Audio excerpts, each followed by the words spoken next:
Hello दोस्तों, नमस्कार। मैं जय वर्मा एटा एडवांस क्लासेस में आप सभी लोगों का स्वागत करता हूं। उम्मीद करता हूं आप और आपका परिवार आनंदमय होगा।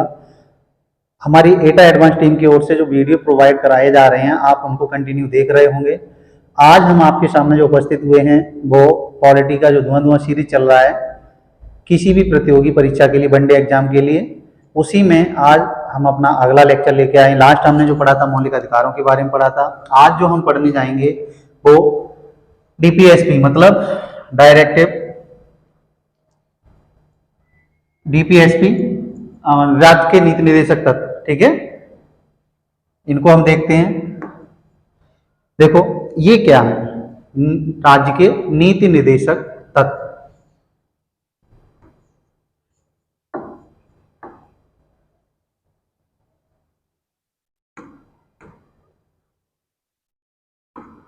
राज्य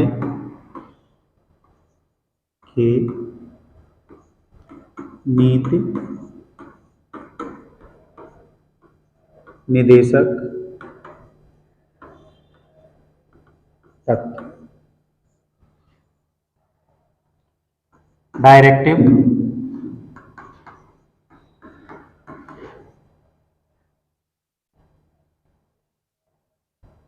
principal, directive principle of state policy, मतलब डीपीएसपी। इनको शॉर्ट में अगर हम देखें, संक्षेप में इनको हम क्या बोलते हैं, डीपीएसपी, राज्य के नीति निर्देशक तत्व। देखो सबसे पहले हम ये देखते हैं ये वर्णित कहाँ पे, जो हमारा संविधान का भाग 4 है उसमें अनुच्छेद, भाग 4 में अनुच्छेद कहाँ से 36 से 51 तक इनका वर्णन है। मौलिक अधिकार भाग 3 में थे, अनुच्छेद 12 से 35 तक हमने लास्ट पढ़ा था। सारे एग्जाम मतलब अनुच्छेदों को वहां पे देखा था। यहाँ पर अनुच्छेद 36 से 51 तक को आज हम देखेंगे। ये मौलिक अधिकार हमने कहाँ से लिए थे, यूएसए से लिए थे। एफआर हमने कहाँ से लिए थे, यूएसए से लिए थे। मौलिक अभी इनका आज तुलनात्मक अध्ययन भी कराएंगे, लेकिन पहले हम ये देख रहे हैं कि ये लिए कहाँ से गए। ये लिए गए हैं आयरलैंड से। आयरलैंड से लिए गए। मौलिक अधिकारों से तात्पर्य था कि वो जन्म के समय से ही व्यक्ति को, जैसे ही व्यक्ति का जन्म होता है उसी समय से वो प्राप्त हो जाते हैं कानूनी तौर पर। लेकिन जो डीपीएसपी हैं वो राज्यों द्वारा प्राप्त जब तक कराए नहीं जाते तब तक प्राप्त नहीं होते। उनका उद्देश्य था मानव विकास या नागरिकों का कल्याण, मतलब नागरिकों का उत्थान के बारे में। लेकिन ये क्या है, राज्यों के विकास के लिए। ठीक है, अब राज्यों का विकास कब होगा, जब नागरिकों को सारी सुविधाएं राज्य द्वारा प्राप्त होंगी। तो ये क्या है, राज्यों के विकास के सिद्धांत हैं, राज्यों के विकास के लिए दिए गए सिद्धांत हैं। ठीक, तो इनके बारे में हम जब तुलनात्मक अध्ययन करेंगे तब उनको अच्छे से समझेंगे। तो सबसे पहले ये हमने आपको बताया कि राज्य के नीति निर्देशक तत्व हैं directive principle of state policy मतलब डीपीएसपी। वो भाग 4 में अनुच्छेद 36 से 51 तक, और ये कहाँ से लिए गए हैं, आयरलैंड से लिए गए। देखो हम आप लोगों को पहले ही बता चुके हैं, हमने पहले ही बताया आपको कि जो हमारे आर्टिकल हैं वो आपको 1 से लेकर 62 तक तो आपको एक एक आर्टिकल को रट लेना है। फिर उसके बाद कुछ आर्टिकल स्किप कर दिए जाएंगे, उसको आपको रटना, लेकिन रटना तो पड़ेगा। इतना तो ध्यान रखिए कि बिना रटे आपका काम नहीं चलने वाला है, तो इनको रटना पड़ेगा। देखते हैं आर्टिकल इसका जो 36 है वो क्या कहता है। ठीक है, आर्टिकल 36 है वो क्या कहता है। इस आर्टिकल को बताने से पहले मैं आपको हमारे जो ऑफलाइन बैच चल रहे हैं उनके बारे में बताता हूं। मॉर्निंग में हमारे यहाँ 7 से 10 बजे तक मॉर्निंग में आरओ ARO ये 2023 के PT के लिए आरंभ कर दिया गया है, थोड़ा रनिंग में है ये, और इसका थोड़ा कोर्स भी करा दिया गया है। UP PCS 2024 PT के लिए ये बैच स्टार्ट है, अभी रनिंग में है। वही अगर हम 9 से 12 बजे तक की बात करें तो ये जो बैच है हमारे 2 सिमिलियर बैच, ठीक है, 2 सिमिलियर बैच UP पुलिस के लिए अभी आरंभ है, ठीक है। एक बैच अभी बिल्कुल नया स्टार्ट किया है, 2 दिन हुए हैं। जो बच्चे आसपास के हैं जो हमारी कोचिंग ऑफलाइन में आ सकते हैं वो आए और यहाँ अपने आप को आजमाएं कि किस तरह का हमें आजमाएं और खुद भी आजमाएं अपने आप को, ठीक है, कि किस तरह की पढ़ाई कराई जा रही है। देखिए 9 से 12 बजे तक यूपी पुलिस का है, 2 बैच है, ये सिमिलियर 2 बैच आरंभ है। वही अगर हम इवनिंग की बात करें तो 3 से 6 बजे तक ये भी हमारा यूपी पुलिस, ठीक है, यूपी पुलिस का बैच स्टार्ट है। तो देख लीजिए आप, अगर आपको सुइटेबल लगता है तो आइए। अब हम जो बात करेंगे वो करेंगे हमारा जो अनुच्छेद 36 है, इसके बारे में हम बात करेंगे। अनुच्छेद 36 में क्या लिखा है, नीति निर्देशक तत्व। हम एक बार फिर आपको बता दें कि नीति निर्देशक तत्वों की अगर हम बात करें और मौलिक अधिकारों की बात करें तो मौलिक अधिकार नागरिकों के वास्तविक विकास की बात करते हैं, और जो नीति निर्देशक तत्व हैं वो राज्यों के वास्तविक विकास की बात करते हैं। नीति निर्देशक तत्व, अगर आपको उनकी सुविधाएं नहीं मिल पा रही हैं तो आप उनके खिलाफ न्यायालय में नहीं जा सकते, मतलब न्यायोचित नहीं है, प्रवर्तनीय नहीं है, वाद योग्य नहीं है। लेकिन मौलिक अधिकार आपको प्राप्त नहीं होते थे तो उनके खिलाफ आप अनुच्छेद 32 के तहत, अनुच्छेद 226 के तहत क्या कर सकते हैं, न्यायालय में जा सकते हैं। तो वो नागरिकों के विकास की बात करते हैं, ये राज्यों के विकास की बात करते हैं। ये सरकारों को प्राप्त है, वो नागरिकों को प्राप्त है, ये राज्यों को प्राप्त है, वो नागरिकों को प्राप्त है। ये है दोनों में। देखो रीजन ये अलग, वैसे संविधान जब बनाया जा रहा था तो हमारे संविधान बनाते समय ये पार्ट पूरा एक ही था, 12 से आर्टिकल 12 से 51 तक पूरा एक ही था। लेकिन बाद में कुछ अड़चने आने से 2 पार्ट कर दिए गए, चौथा और तीसरा, ठीक है। तो उन्हीं में से आर्टिकल जो 36 है वो क्या करता है, आर्टिकल 36 है राज्य शब्द की परिभाषा को समझाता। अब राज्य क्या है, देखो आर्टिकल 12 के तहत हमने राज्य शब्द की परिभाषा को पढ़ा था। सेम बात ये वो मौलिक अधिकारों के तहत था, ये DPSP के तहत राज्य, सेम बात, मतलब जो आर्टिकल 12 हमने पढ़ा था बिल्कुल सेम है। आपने अगर हमारा पिछला जो लास्ट वीडियो है मौलिक अधिकारों का पार्ट 1 है, वहां पर हमने राज्य 12 आर्टिकल को बहुत अच्छे से समझाया है, उसमें बताया है कि राज्य क्या है। देखो एक बार मैं यहाँ पे भी बता दूं राज्य क्या, मतलब जो हमारे देश में संसद या विधानमंडल द्वारा निर्मित जो कानून कर दिए गए, या स्वयं संसद या विधानमंडल, ये भी राज्य है। संसद या विधानमंडल द्वारा निर्मित कोई कानून या स्वयं संसद या विधानमंडल, ये भी राज्य है। दूसरा हमने बताया था कि भारत सरकार की जो सार्वजनिक कंपनियां हैं, भारत सरकार की जो शक्तियों का प्रयोग कर रही हैं वो भी राज्य है। हमने जैसे अपना ONGC है, LIC है, ये कंपनियां बताई थी।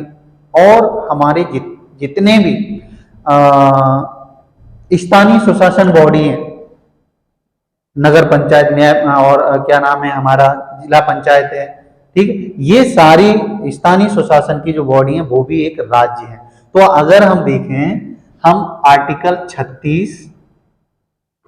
36 और 12 को एक साथ मिलाकर पढ़ सकते हैं, कोई दिक्कत नहीं है। ठीक है, आर्टिकल 36 और 12 को एक साथ मिलाकर भी पढ़ सकते हैं, कोई दिक्कत नहीं है। तो आर्टिकल 36 में क्या है, राज्य शब्द को परिभाषित किया गया है आर्टिकल 36 में। देखो बड़ा आसान है, आप अगर अच्छे से पढ़ते रहें तो बहुत आसान है ये। अब हम बात करेंगे आर्टिकल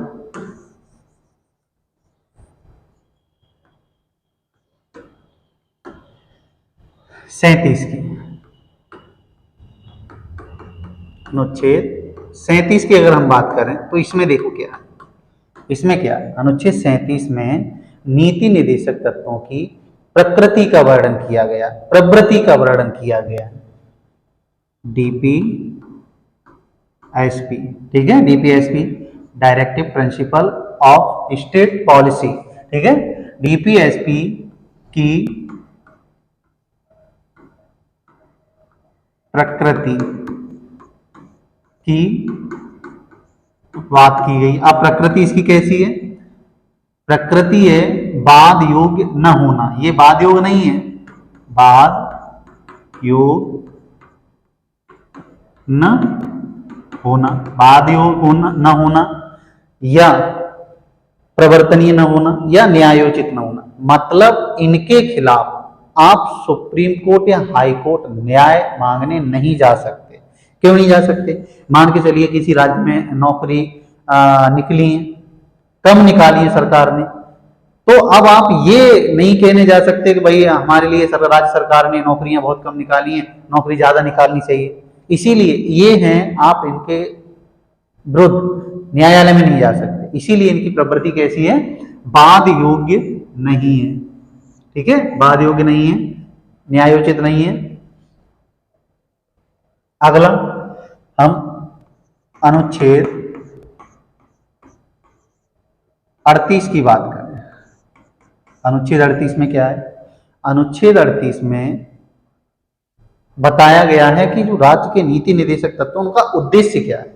ठीक है, किसका, डीपी एसपी का उद्देश्य, डीपीएसपी का उद्देश्य क्या है। ठीक है, डीपीएसपी का उद्देश्य क्या है ये बताया गया है। जैसे उद्देश्य, अब इनका उद्देश्य क्या है, यहां से पीछे का एक टॉपिक हम लिंक कराएंगे, पीछे का एक टॉपिक लिंक कराएंगे। इनका उद्देश्य है सामाजिक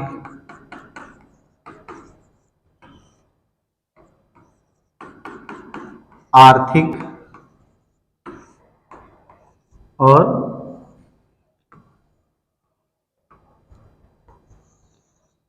सामाजिक आर्थिक और राजनीतिक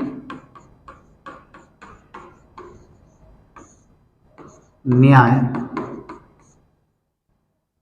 लोगों को प्राप्त करना, ये इसका उद्देश्य। अब आपको जो क्वेश्चन पूछा जाता है, देखो अधिकांशतः ऐसा क्वेश्चन जो मैं बताने जा रहा हूँ वो यूपी पीसीएस या आरओआरओ यूपीएससी में भी पूछ सकता है। वनडे एग्जामों की तो हम बात कर ही रहे हैं कि हाँ वनडे एग्जाम में 100% ये आने के चांस रहते हैं और आते भी। देखो ये पूछा जाएगा इन 3 शब्दों का व्यक्ति का सामाजिक आर्थिक राजनीतिक न्याय है किस किस में वर्णित है, कौन कौन सी टॉपिकों में, प्रिएम्बल में मतलब प्रस्तावना में, मौलिक अधिकारों में, नीति निर्देशक तत्वों में, तीनों में, या मौलिक अधिकार नीति निर्देशक तत्व या प्रस्तावना नीति निर्देशक तत्व। तो देखिए ये प्रस्तावना में भी हमने सामाजिक अधिकार, सामाजिक राजनीतिक न्याय की बात बताई थी, हमने 3 प्रकार के न्याय बताए थे उस समय। ये तो किस किस में उपस्थित हो गए, इनका वर्णन कहाँ कहाँ मिलता है, एक तो प्रस्तावना में और एक स्वयं नीति निर्देशक तत्वों में। सामाजिक राजनीतिक न्याय का जो वर्णन मिलता है वो दोनों मिलता है। ठीक है, अभी देखो 2018 के पेपर, बीसीएस के पेपर में ये क्वेश्चन पूछा गया, दोनों को सिमिलर दे दिया कि ये शब्द किस किस में वर्णित है। तो देखो दोनों में वर्णित, सामाजिक आर्थिक राजनीतिक न्याय प्रिएम्बल में भी मतलब प्रस्तावना में भी और नीति निर्देशक तत्वों में। अब अगला हम बात करते हैं आर्टिकल 29 की। ठीक है, आर्टिकल 29 की 39 सॉरी अनुच्छेद 39। इसमें जो मूल 39 आर्टिकल में था वो क्या था उसको हम देखते हैं। उसके कुछ क्लॉज हैं, ठीक है। मूल जो 39 है उसका जो फर्स्ट क्लॉज है उसमें क्या है, राज्य समान कार्य के लिए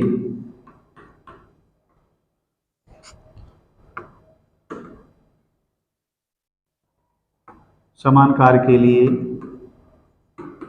स्त्री और पुरुष को समान वेतन प्राप्त कराए, ठीक है। स्त्री और पुरुष को समान कार्य के लिए समान वेतन प्राप्त कराए। देखो ये आर्टिकल 39 में लिखा हुआ है कि ऐसा नहीं कि लड़की है, दोनों लड़का और एक लड़की एक लड़का दोनों 8-8 घंटे काम कर रहे, लड़के को 10,000 रुपए दे दिए जाएं और लड़की को 8,000 रुपए दे दिए हैं। नहीं, दोनों ने समान काम किया है, समान समय तक काम किया है, तो उनको समान कार्य के लिए समान वेतन दिया जाए, उनके साथ भेदभाव न किया जाए, ठीक है। उसके बाद इसका जो दूसरा रहता है 39 में, वो क्या है, दूसरा है कि राज्य स्त्री हो या पुरुष हो, दोनों को अपनी आजीविका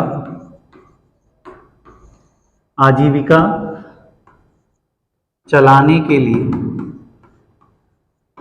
लिए जो राज्य में उपस्थित साधन है, राज्य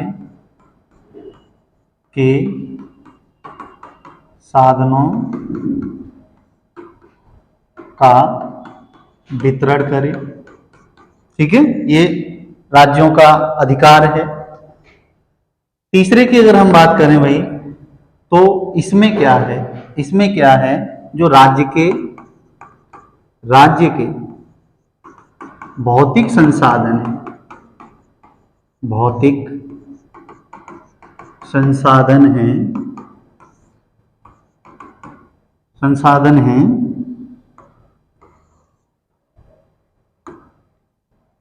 राज्य के जो भौतिक संसाधन हैं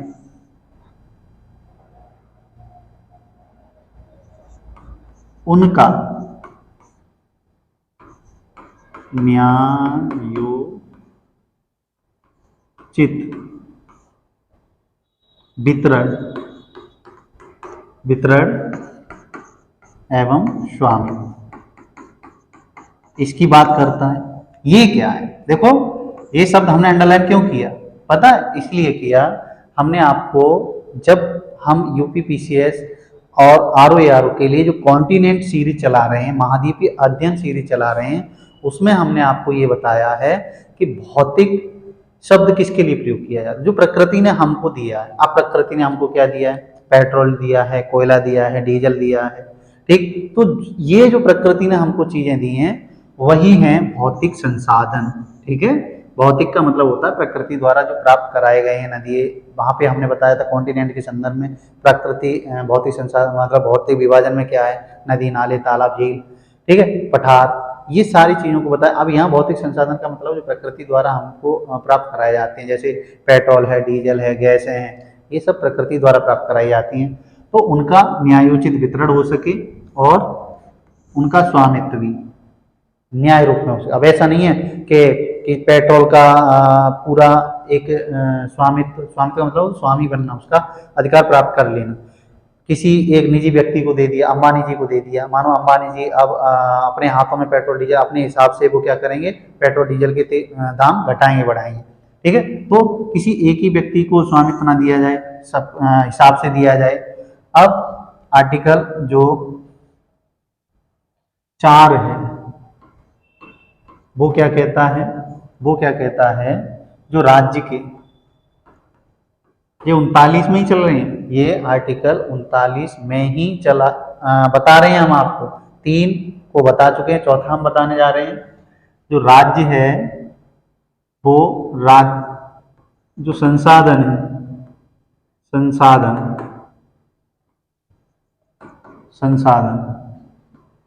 उनका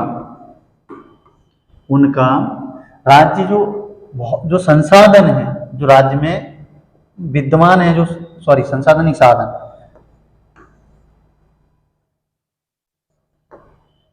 राज्य में जो विद्यमान साधन है उनका वितरण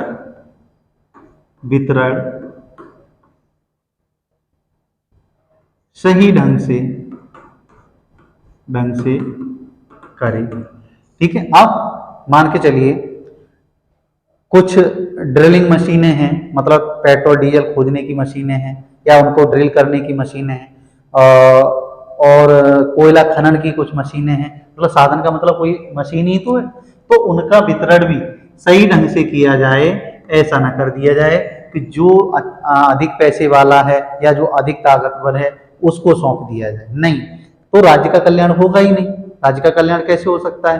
मान के चलिए अभी हम राज्य की बात करें कि किसी गुजरात के पास साधन ज्यादा है और बिहार अपनी यूपी के पास साधन कम है, तो भाई गिरोह कौन करेगा? गिरोह करेगा कौन? गुजरात करेगा, क्योंकि उसके पास साधन ज्यादा है। हमारे यहाँ साधन कम है तो हम कम गिरोह कर पाएंगे, किसी भी चीज कोई भी चीज है हम उसमें वृद्धि कम कर पाएंगे। ठीक, तो साधन से मतलब यहाँ पे भी कोई भी मशीनरी से है। ठीक है, मशीनरी से है तो राज्य में जो साधन है उनका सही तरीके से वितरण किया जाए। यहाँ साधन से तात्पर्य ये मान लीजिए कि दो मजदूर हैं, एक को ईंट तोड़ने के लिए हथौड़ा दिया गया है और दूसरे को वही एक डंडा पकड़ा दिया गया, तो बेहतर साधन किसका है? जिसके पास हथौड़ा है। ठीक है, और जिसके पास डंडा है उसका वो डंडा बेहतर साधन नहीं है, हथौड़ा उसका बेहतर साधन है। तो जल्दी कौन काम कर लेगा? जिसके पास हथौड़ा है। तो वही है जिसके पास अच्छे साधन होंगे ड्रिलिंग के लिए या खनन के लिए या किसी की खोज के लिए, वो अच्छे से उसका प्रयोग कर सकेगा। जिसके पास नहीं होगा वो नहीं कर पाएगा।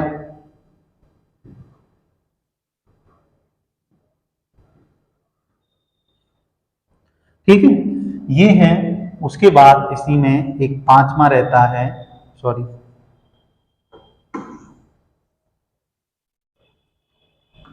उसको देखते हैं। इसमें अनुच्छेद जो 39 का 5 है उसमें क्या लिखा हुआ है?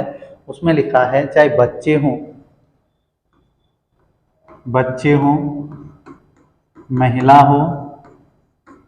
महिला, बच्चे या पुरुष सभी को रोजगार उपलब्ध कराने के लिए, अगर उनको रोजगार उपलब्ध कराया है तो ऐसा रोजगार उपलब्ध कराया जाए कि उनके जीवन में जो जीवन चल रहा है उसको वह अनुकूलित न कर पाए, मतलब कोई खतरा ना पहुंचाए। ठीक है, ऐसी जगह पे रोजगार उपलब्ध ना कराएं जहां व्यक्ति की जान का भी खतरा हो। ठीक है, उसके अपने प्राणों का भी रक्षा ना हो, ऐसे रोजगारों को प्राप्त ना कराए राज्य। ठीक है, बच्चे, महिला या पुरुष सभी को रोजगार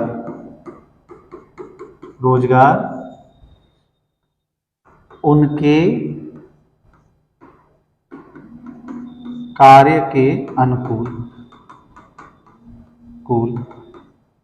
या शरीर के अनुकूल। ठीक है, शरीर के अनुकूल। ये थे आपके राज्य के 39 वाले में। ये मूल आर्टिकल में वर्णन है इसका। ठीक है, जो मूल 39 है उसके अंतर्गत ये क्लॉज है, उसका वर्णन। अब जो हम आपको बताएंगे वो है 39A, आर्टिकल 39A। इसके बारे में अनुच्छेद 39A में क्या है? ये पहले नंबर तो देखो 42वां सीए हुआ 1976 में। ठीक है, उस सीए द्वारा 42वें संविधान संशोधन हुआ 1976 में, तब इसको हमारे 39A मतलब 39 जो आर्टिकल था उसमें क्लॉज के रूप में, सब क्लॉज के रूप में इसको शामिल किया गया, सॉरी क्लॉज के रूप में इसको शामिल किया गया। उसमें पहले से थे ये आर्टिकल जो 39A है, देखो वो स्मॉल थे, वो स्मॉल थे A B C D, ठीक है, वो स्मॉल थे, और ये हमारा क्या है, ये कैपिटल है, ठीक है, ये कैपिटल है। तो वो पहले से थे मूल संविधान में, लेकिन ये मूल संविधान में नहीं थे। तो ये कब जोड़ा गया, 42वें संविधान संशोधन 1976 के द्वारा इसको इसमें शामिल किया गया। इसमें क्या लिखा गया है, निशुल्क, निशुल्क और विधिक, विधिक लोक सहायता, सहायता राज्य लोगों को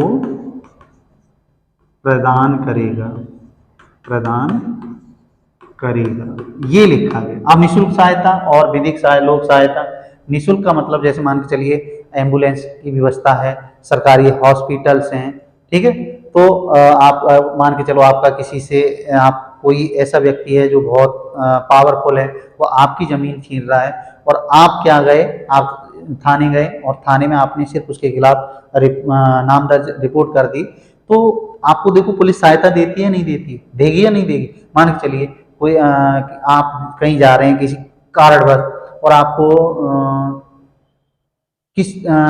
मान लीजिए आपका एक्सीडेंट ही हो जाता है, वैसे ऐसा ना हो भगवान करे किसी के साथ, लेकिन हो जाता है बाई चांस, तो अब आपको वहीं से एक एम्बुलेंस गुजर रही है या किसी ने फोन कर दिया, तो वो एम्बुलेंस वाले आपको देखो निःशुल्क सहायता ही तो दे रहे हैं, दे रहे हैं या नहीं दे रहे हैं। एक मिनट,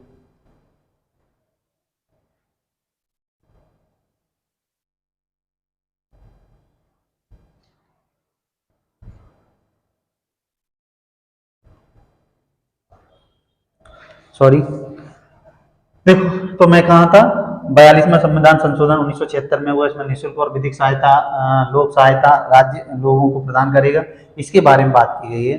अब अगला आर्टिकल है, उसके बारे में यदि हम बात करें तो देखिए आर्टिकल 40,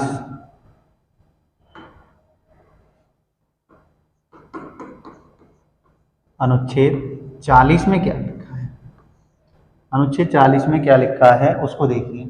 अनुच्छेद 40 में ये गांधीवादी अनुच्छेद भी माना जाता है, इसमें जो लिखा गया है वो ये है, राज्य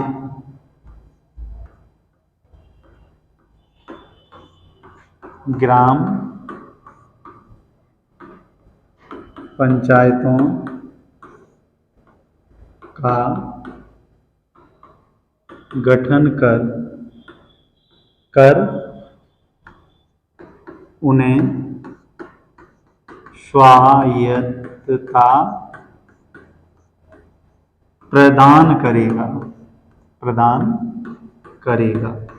स्वायत्तता का मतलब ऐसे देखो, ग्राम पंचायत गठित कर दी जाएंगी, ग्राम पंचायत गठित कर दी जाएंगी, और ग्राम पंचायतों को गठित करने से तात्पर्य नहीं, ग्राम पंचायतों का गठन होगा और उन्हें स्वायत्तता मतलब स्वयं कार्य करने का अधिकार भी दिया जाए।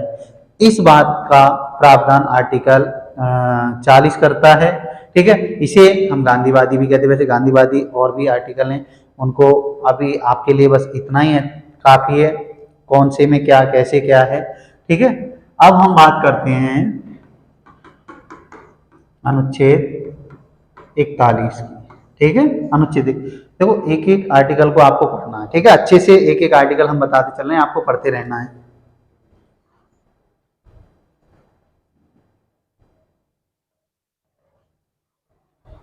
ठीक है, आर्टिकल 41 की अगर हम बात करें, इसमें क्या है, 3 शब्दों को याद रखना है आपको इसमें।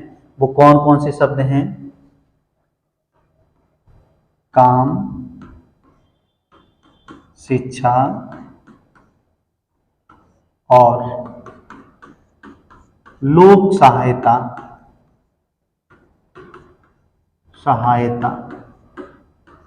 लोक सहायता प्राप्त कराए। ये लोक सहायता अभी पीछे भी हमने पढ़ा, अभी बताया था कि लोक सहायता क्या होती है। तो आर्टिकल 41 में राज्यों को ये कहा गया है कि राज्य उसके राज्य में उपस्थित नागरिकों को क्या दे, काम उपलब्ध कराएं, शिक्षा उपलब्ध कराएं और लोक सहायता उपलब्ध कराएं। ये अधिकार है राज्य का, ठीक है, ये अधिकार है राज्य का। अब काम उपलब्ध कराने से तात्पर्य यहाँ पे यही है कि अगर रोजगार नहीं मिल पा रहा है किसी व्यक्ति को तो उसको रोजगार देने की प्रबंधन कराए जाए, कोई उद्योग लगाए जाए, ठीक है, तब उनको काम मिले। शिक्षा के बारे में भी बात करता है। देखो शिक्षा के बारे में भी कहता है कि जैसे अपना अनिवार्य निःशुल्क शिक्षा का कार्यक्रम चल रहा है, मिड डे मील भी मतलब चलाए जा रहे हैं ताकि शिक्षा को बढ़ावा मिल सके, बच्चे आकर्षित हो सकें, ठीक है। ये है लोक काम, शिक्षा और लोक सहायता प्राप्त कराने का अधिकार है। आर्टिकल अगर हम 42 की बात करें तो इसमें क्या है, अनुच्छेद 42 में कह रहा है, अनुच्छेद 42 जो काम जो दिया जाए, जो काम दिया जाए वो कैसा हो, व्यक्ति के न्याय संगत हो, न्याय संगत हो, ठीक है,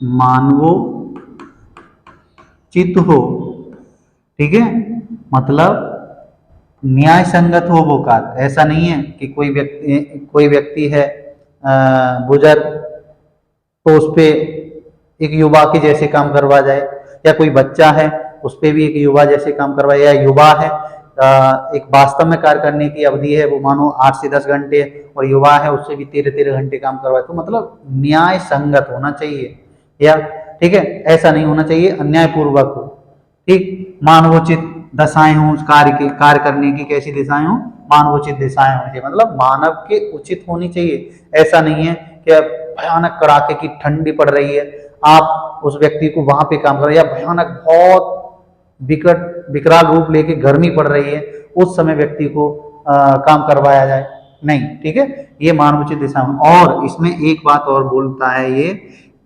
वो बात क्या है, वो ये बोलता है निशुल्क प्रसूति सहायता, निशुल्क प्रसूति सहायता। प्रसूति से मतलब है महिला की जब प्रेगनेंसी डिलीवरी का समय आता है उस समय जो उसको सुविधाएं दी जाती हैं सरकारी अस्पतालों में, या आप देखा होगा जो आशाएं कार्यकर्ताएं हैं वो उनको सहायता उपलब्ध कराती हैं, ठीक है, तो वो भी इसी के अंतर्गत आता है, प्रसूति सहायता के अंतर्गत, ठीक है, प्रसूति सहायता के अंतर्गत। ये क्या है, आर्टिकल 41-42 हो गया। अब हम अपना देखेंगे आर्टिकल नंबर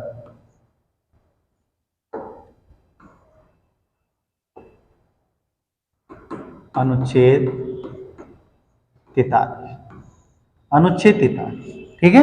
अनुच्छेद 43 में ये कहा गया है, दो बातों को याद रखना। इसमें राज्य के लिए क्या कहा गया, राज्य है उचित मजदूरी, ठीक है, मतलब राज्य का ये दायित्व है जो कर्मकार है, मतलब काम को करने वाला है, उसने जो कार्य किया है उसे उचित मजदूरी, जो कार्य किया है जितना कार्य किया उसकी उतनी उसे मजदूरी मिलनी चाहिए। तो इसमें क्या है, उचित मजदूरी किसको, कर्मकार को।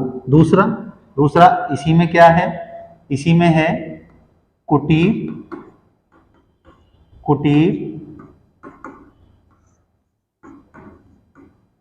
उद्योगों को बढ़ावा दिया जाए। अब पहला तो ये कह रहा है जो मजदूर ने कार्य किया है उसे उसकी मजदूरी मिलनी चाहिए, राज्य ये अधिकार है राज्य का। दूसरा कुटीर उद्योगों को बढ़ावा दिया जाए। अब कुटीर उद्योगों से तात्पर्य क्या होता है, कुटीर उद्योगों से तात्पर्य होता है जो हमारे घरेलू छोटे छोटे उद्योग होते हैं, जैसे बतख पालन है, मुर्गी पालन है, घर में बीड़ी बनाना है, हैंडलूम मतलब हथकरघा कढ़ाई बुनाई का काम है, ये हमारे क्या होते हैं, कुटीर उद्योग होते हैं। उनको बढ़ावा दें ताकि राज्य के लोगों को अधिक से अधिक क्या मिल सके, रोजगार मिल सके। यहीं पर आर्टिकल 43(1)(a), ठीक है, 43(1) ये 42वां संविधान संशोधन 1976 में हुआ, उसी समय इसको भी शामिल किया गया। और इसमें क्या किया गया, अगर राज्य, इसमें क्या बताया गया है, यदि राज्य कोई उद्योग लगा रहा है, कोई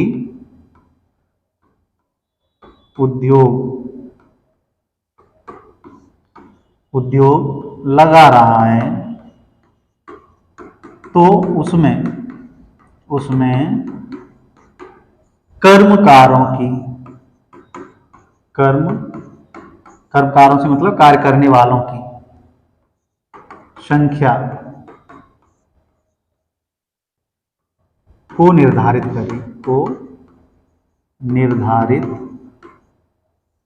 करे। ये राज्य का अधिकार है।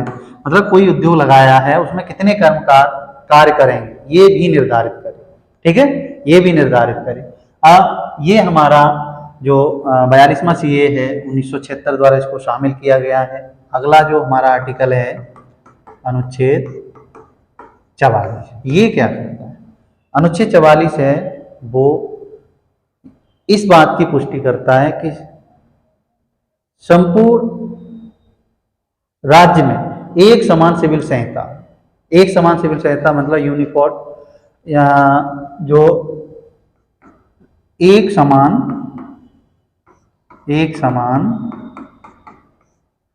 सिविल संहिता,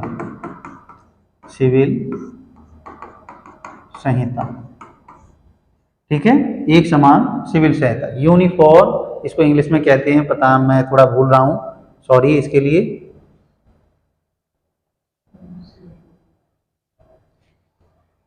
यूनिफॉर्म सिविल कोड ऐसे कुछ कहते हैं, समझ में मुझे ध्यान नहीं आ रहा है, सॉरी इसके लिए।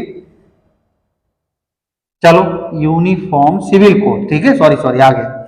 यूनिफॉर्म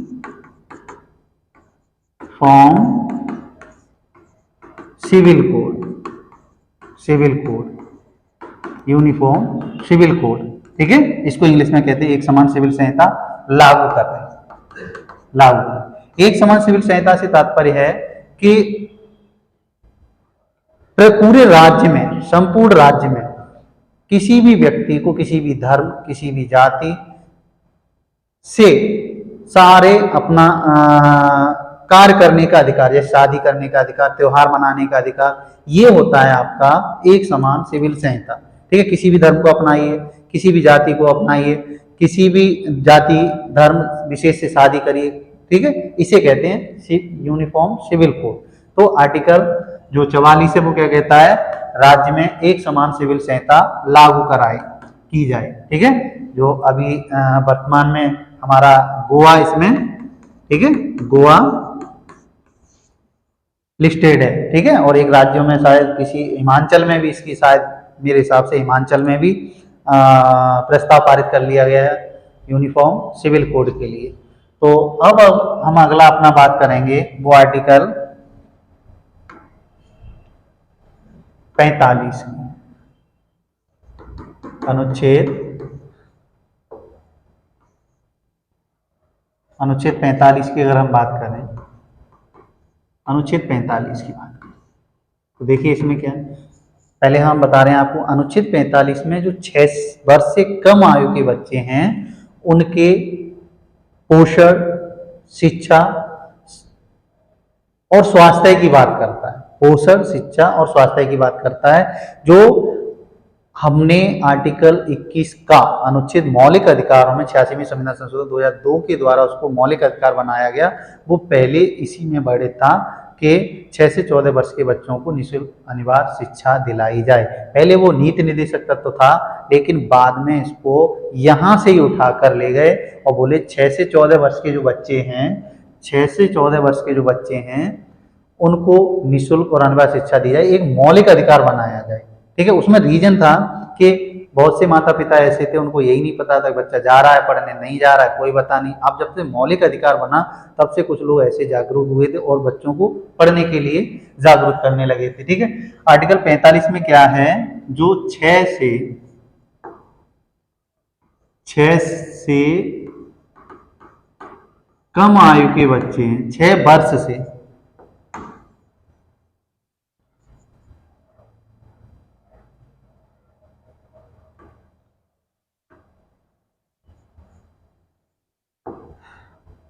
6 वर्ष से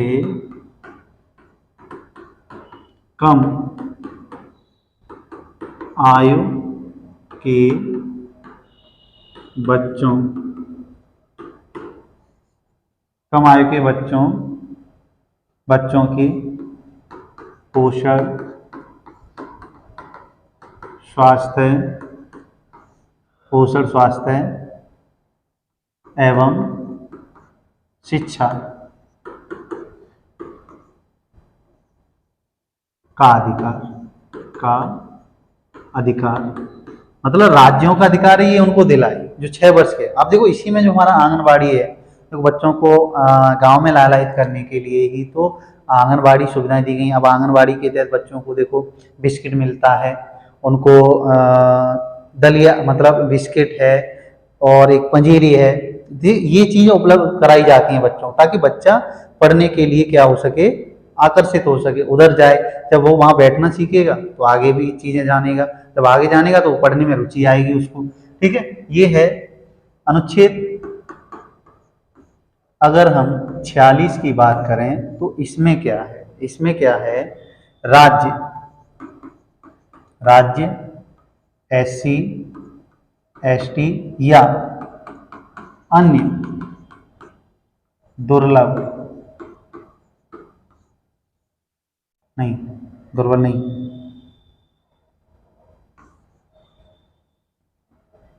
दुर्बल मतलब कमजोर वर्गों के लिए कुछ विशेष कार्य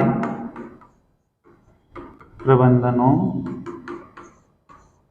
को करें। मानो SC ST या अन्य दुर्बल जो कमजोर वर्ग हैं उनके हित के लिए, ठीक है, या उनकी शिक्षा के लिए या उनको रोजगार प्राप्त कराने के लिए राज्य कुछ अलग से सोचे। ये अधिकार राज्यों को दिया गया है। ठीक है, ये अधिकार किसको प्राप्त है, राज्यों को। वही अनुच्छेद 47 की बात करें, इंपोर्टेंट है, ये भी अच्छा है। ठीक है, इसमें क्या है, राज्यों को ये अधिकार दिया गया है कि राज्य हैं वो नागरिकों के किसके लिए, स्वास्थ्य के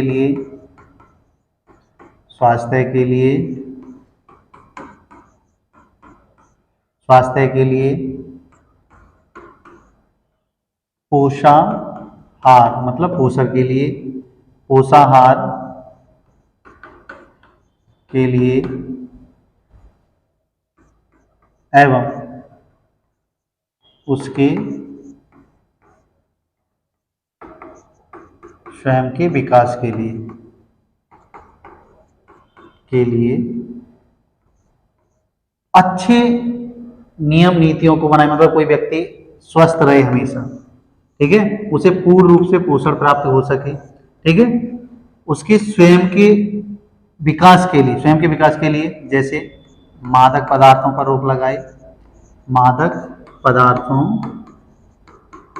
पर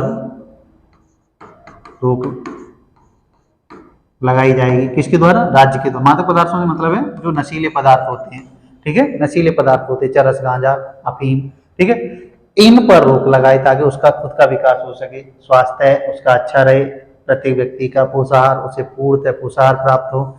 अब जो हम बात करते हैं अत्यधिक इंपोर्टेंट है हमारा आर्टिकल, जैसे आर्टिकल अनुच्छेद 48 की बात करें। अनुच्छेद 48 में क्या है, आर्टिकल जो 48 है उसमें राज्यों को यह अधिकार दिया गया है कि वो अपने कल्याणकारी राज्य के लिए, ठीक है, लोक कल्याणकारी राज्य के लिए किसकी व्यवस्था करें, मतलब कृषि एवं पशुपालन में राज्य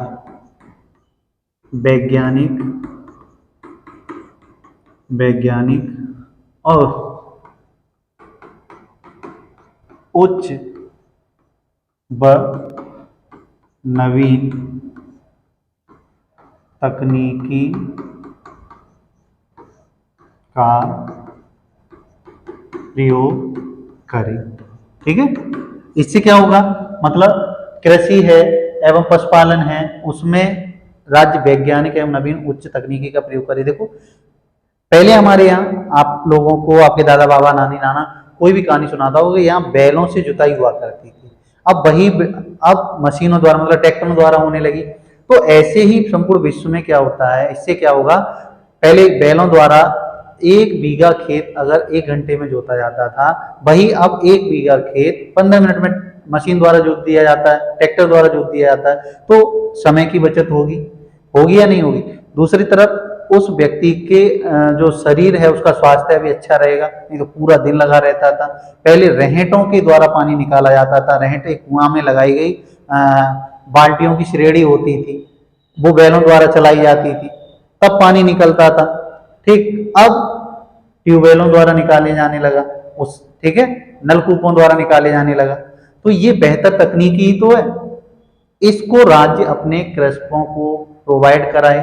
ठीक है, ये है आपका आर्टिकल 48। अब यहीं पर 48 का की अगर हम बात करें, 48 का की अगर हम बात करें तो इसमें ये बात की गई है कि जो पर्यावरण है हमारा, ठीक है, पर्यावरण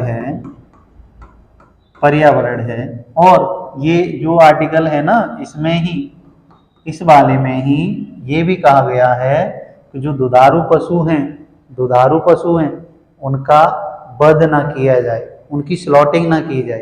ठीक है, स्लॉटिंग ना मतलब वध ना, मारे ना जाए। पर अब इस आर्टिकल 48 का देखो, 48, 49, 50, 51 ये आर्टिकल मेरे हिसाब से पूरे निर्देशक तत्वों में जो सर्वाधिक पूछे जाने वाले एग्जाम में आर्टिकल है वो यही है, 48, 48 का, 49, 50। ठीक है, क्योंकि यहाँ व्यक्ति जो अभ्यर्थी होता है ना वो बहुत ज्यादा भ्रमित होता है। शुरुआत के बहुत अच्छे से उसको याद रहते हैं, लेकिन यहाँ आके थोड़ा भ्रमित हो जाता है। ठीक है, भ्रमित हो जाता है। तो आप लोगों को नहीं होना है, एक एक आर्टिकल अच्छे से बता रहे हैं। पर्यावरण एवं वन्य जीवों का संरक्षण, ठीक है, करने का अधिकार किसको है, राज्य को है। ठीक है, एक तो पर्यावरण एवं वन्य जीवों के का संरक्षण करने का अधिकार कैसे है, राज्य को है, का अधिकार किसको है, राज्य को। राज्य पर्यावरण एवं वन्य जीवों के संरक्षण को भी करेगा, ये भी अधिकार है। ठीक है, अब हम बात करते हैं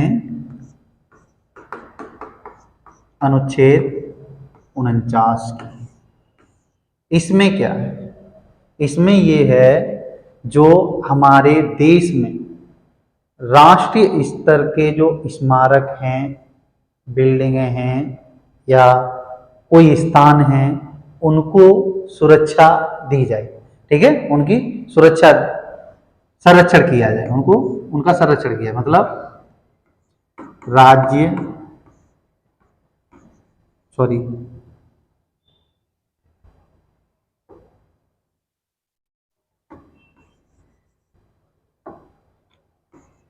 राष्ट्रीय महत्व के स्मारकों, स्थानों को सुरक्षित किया जाए। ठीक है, राष्ट्रीय महत्व के जो स्मारक हैं, स्मारक एवं स्थानों से मतलब है जो हमारी राष्ट्रीय बिल्डिंगें हैं, जैसे आगरा का ताजमहल है, ठीक है, और फतेहपुर सीकरी का जो किला है, और बुलंद दरवाजा है, दिल्ली का किला है, कुछ प्रसिद्ध मंदिर हैं। ठीक है, ऐसा नहीं है कि आप आगरा के ताज देखने गए, वहां से मान के चलिए आप आगरा का ताजमहल देखने गए, वहां से कुछ नहीं तो लगा तुमको तो एक सलिया ही निकाल ली, नहीं, या फिर आपके गांव में जो सरकारी राष्ट्रीय महत्व के स्कूल हैं, स्कूल में गए तो आपने कुछ नहीं तो वहाँ गेटों को ही तोड़ना स्टार्ट कर दिया, नहीं, आप उसका संरक्षण करिए। ठीक है, ये अधिकार राज्यों को दिया गया है। ठीक है, राज्यों को दिया गया है। राष्ट्रीय स्मारकों की महत्व की, जो राष्ट्रीय स्मारक है उनको सुरक्षित किया जाए, स्थान है उनको सुरक्षित किया जाए। ठीक है, सुरक्षित किया जाए, ये राज्य का अपना अधिकार होगा। ठीक है, अगला जो हमारा है आर्टिकल 50। ठीक है, अनुच्छेद 50।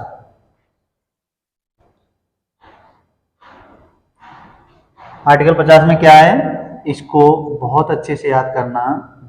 जो लोक सेवकों को,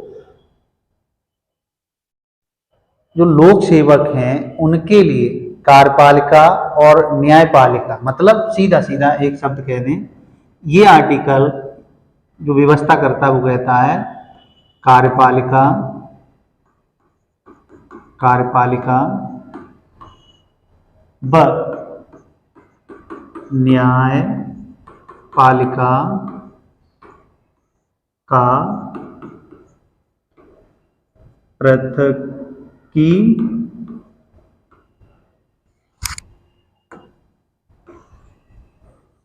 न्यायपालिका का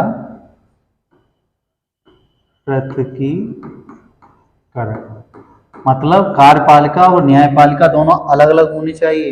अगर दोनों एक ही हैं तो न्याय करना असंभव हो जाएगा। कार्यपालिका और न्यायपालिका के अलगाव की बात कौन करता है, आर्टिकल 50। सबसे ज्यादा क्वेश्चन बड़े आसानी से गलत करवाता है वो यही है। अनुच्छेद 51 की अगर हम बात करें तो इसमें ये है कि राज्य और बाई चांस किसी कारणवश अंतर्राष्ट्रीय सीमा पर हमारी शांति असुरक्षित है। ठीक है, तो अंतर्राष्ट्रीय में जो इसमें क्या है, राज्य अंतर्राष्ट्रीय सीमा पर शांति व सुरक्षा का प्रबंधन करें। ठीक है, ये आर्टिकल थे। ये आर्टिकल जो हमने एक एक आर्टिकल को पढ़ा है, अब इसी में हम थोड़ा मौलिक अधिकार और डीपीएस में थोड़ा अंतर बताते हुए चलेंगे। ठीक है, थोड़ा अंतर बताते हुए चलेंगे और उसके बाद आज ये इतना ही खत्म करके यहाँ पे हम एफआर लिख रहे हैं और यहाँ पर हम डीपीएसपी लिख रहे हैं। कुछ नहीं, ये कैसी प्रकृति के हैं, ये नकारात्मक प्रकृति के हैं। ये नकारात्मक है तो ये कैसे हैं, सकारात्मक प्रवृत्ति के हैं। ठीक है, अगर इसकी अगर हम बात करें, ये स्वयं नागरिक को प्राप्त हो जाते हैं, लेकिन इनको अगर इनको प्राप्त कराना है तो ये राज्य कानून बनाकर नागरिकों को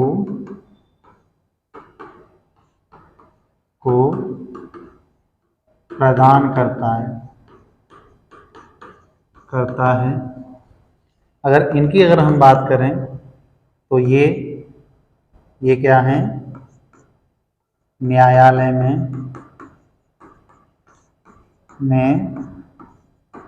वाद योग्य हैं,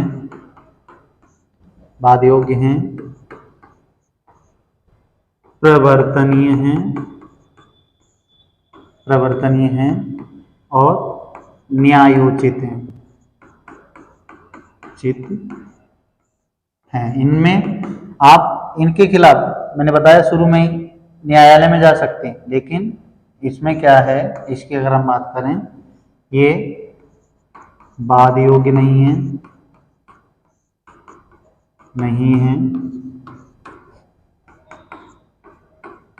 न्यायालय में प्रवर्तनीय नहीं है। प्रवर्तनीय मतलब लागू नहीं किए जा सकते न्यायालय द्वारा। ठीक है, मतलब इनके खिलाफ नहीं जा सकते, न्यायालय में प्रवर्तनीय नहीं है। और तीसरा इसमें ये न्यायोचित नहीं है। ठीक है, तो ये इनका थोड़ा अंतर है, आप लोग अच्छे से याद रखना। सबसे ज्यादा जो क्वेश्चन पूछा जाता है वाद योग है, वाद योग नहीं है, सकारात्मक है, नकारात्मक है, नकारात्मक है, सकारात्मक है, स्वयं प्राप्त होते हैं या संसद कानून बनाकर प्राप्त कराती है। तो ये दोनों, ये कुछ अंतर, तीन हमने जो अंतर बताए हैं उनको आप अच्छे से याद रखना। देखो एक बार में इनको बहुत अच्छे से आप समझना, और वीडियो को 1 या 2 बार देखेंगे आप, अपने आप याद हो जाएंगे। 1-2 मिनट में हम आपको फिर से रिवीजन करा दे रहे हैं। आर्टिकल जो 36 है वो आपकी राज्यसभा की परिभाषा की बात करता है, 37 है वो इनकी प्रकृति या प्रवृत्ति की बात करता है, 38 है इनका उद्देश्य बता दें, इनका उद्देश्य 3 प्रकार के उद्देश्य मतलब सामाजिक, आर्थिक, राजनीतिक न्याय। 39 समान कार्य के लिए समान वेतन की बात करता है, उसमें उसके क्लॉज हैं, हमने उसको बाद में बताया। 40 राज्य ग्राम पंचायतों के गठन की बात करता है। 41 में काम शिक्षा और लोक सहायता प्राप्त करने की। अब काम शिक्षा और लोक सहायता कैसी हो, मानव के न्यायोचित हो, मानव के संगत हो, ऐसी होनी चाहिए। ये 42 में। 43 में हमने आपको बताया कर्मकारों को उचित मजदूरी दी जाए, कुटीर उद्योगों को बढ़ावा दिया जाए। और 43A था, उसमें जो हमने आपको बताया था वो अगर राज्य कोई नया उद्योग लगा रहा है तो उस उद्योग में कर्मकारों की संख्या को निश्चित किया जाए। 44 में हमने जो बताया था वो आपको एक समान सिविल संहिता की बात की थी। 45 में जो बताया था 6 से 14 वर्ष के बच्चों को निःशुल्क जो पोषण सहायता या उनके शिक्षा की बात की गई है। 46 में जो हमने बात की SC ST या कमजोर वर्ग के अन्य कमजोर वर्ग हैं उनके लिए शिक्षा, काम या रोजगार की बात की गई है।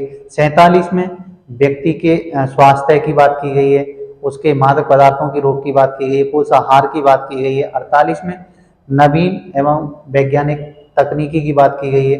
48 का था उसमें पर्यावरण की सुरक्षा की बात की गई है। 49 में जो बात की गई है वो की गई है जो हमारे राष्ट्रीय महत्व के स्मारक हैं, बिल्डिंग्स हैं, स्थान हैं, उनको सुरक्षित रखा जाए। 50 की में न्यायपालिका और कार्यपालिका पृथक्करण। 51 में हमारा अंतर्राष्ट्रीय महत्व पर कोई अशांति फैली है तो राज्य उसे शांतिपूर्वक सॉल्व करने का मतलब कोशिश करेगा, इस बारे में बात की गई है। यही हमारा आज का टॉपिक था, तो आज के लिए बस इतना ही बहुत है। और आपको अगर ये वीडियो पसंद आए तो अधिक से अधिक लोगों के पास शेयर करिए। बस मैं आपसे इतना ही मांग रहा हूँ कि आप इसे अधिक से अधिक लोगों के पास शेयर करें। जय हिंद।